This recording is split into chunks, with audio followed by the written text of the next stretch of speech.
ક્યારેય વિચાર્યું છે કે એક પથ્થર અને એક પક્ષી વચ્ચે શું ફરક છે? બંને કુદરતનો જ ભાગ છે, પણ એકમાં જીવ નથી અને બીજું જીવંત છે. પણ આ જીવંત હોવાનો મતલબ શું થાય છે? ચાલો આજે આ જ સવાલનો જવાબ શોધીએ. જો અહીં આપણી સામે બે ચિત્રો છે. એક બાજુ જંગલમાં એક સુંદર હરણ છે અને બીજી બાજુ એક મોટો અડીખમ પર્વત. બંને કુદરતની જ દેન છે, પણ બંને વચ્ચે જમીન આસમાનનો ફરક છે. આ જ ફરક આપણી આજની ચર્ચાનો વિષય છે. તો પછી મૂળ સવાલ એ છે કે જીવંત હોવાનો ખરેખરો મતલબ શું? સવાલ ભલે સીધો સાદો લાગે, પણ એનો જવાબ આપણને આખી દુનિયાને એક નવી નજરથી જોવામાં મદદ કરશે. કોઈપણ સજીવને સમજવાની શરૂઆત ક્યાંથી કરવી? વેલ, એના ઘરથી. કારણ કે કોઈપણ જીવની આખી કહાણી એના રહેઠાણથી જ શરૂ થાય છે.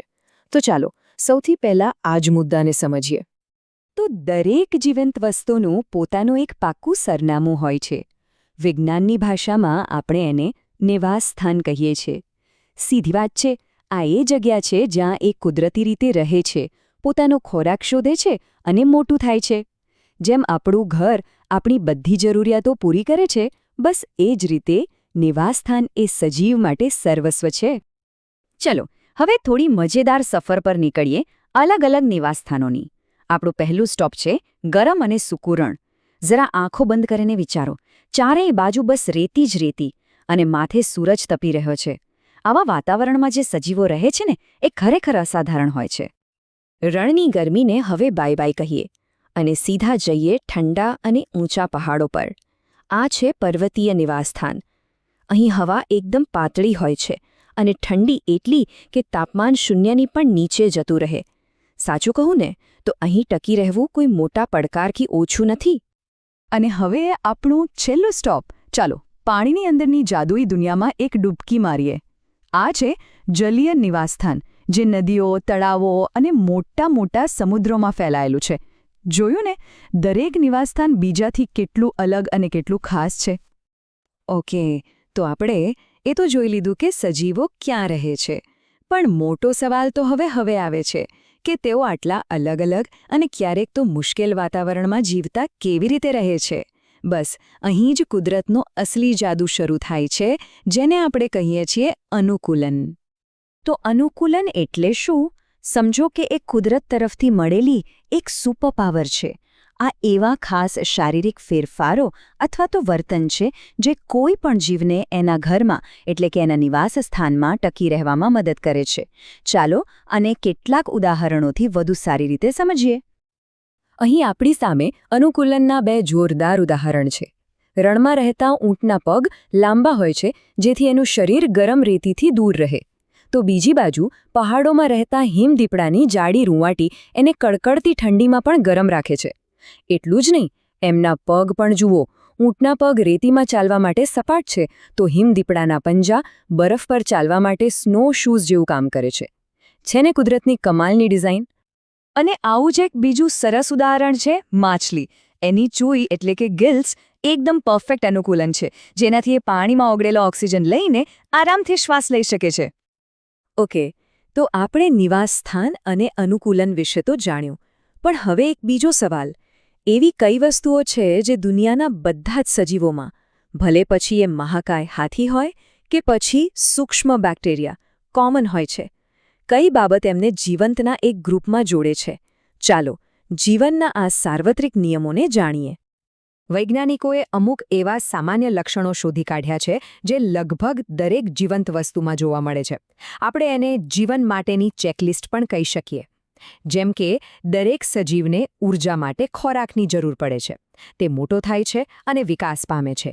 તે શ્વાસ લે છે, આસપાસની વસ્તુઓ પર પ્રતિક્રિયા આપે છે, શરીરમાંથી કચરો બહાર કાઢે છે, પોતાના જેવા બીજા સજીવોને જન્મ આપે છે અને હલનચલન કરી શકે છે. આ 7 નિયમો જ નક્કી કરે છે કે કોઈ વસ્તુ જીવંત છે કે નહીં. વૃદ્ધિ આ જીવનનું એક એવું લક્ષણ છે જે આપણે આપણી આંખોથી જોઈ શકીએ છીએ. એક નાનકડા બીજમાંથી મોટું ઝાડ બનવું કે પછી એક નાનકડા બાળકનું ધીમે ધીમે મોટું થવું. દરેક સજીવ પોતાના જીવનકાળમાં મોટો થાય છે, વિકાસ પામે છે. આ જીવનની એક સુંદર નિશાની છે.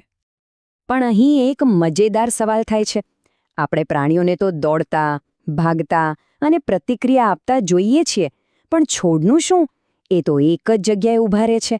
તો શું એનો મતલબ એવો કે તેઓ આસપાસના વાતાવરણ પર કોઈ પ્રતિક્રિયા નથી આપતા?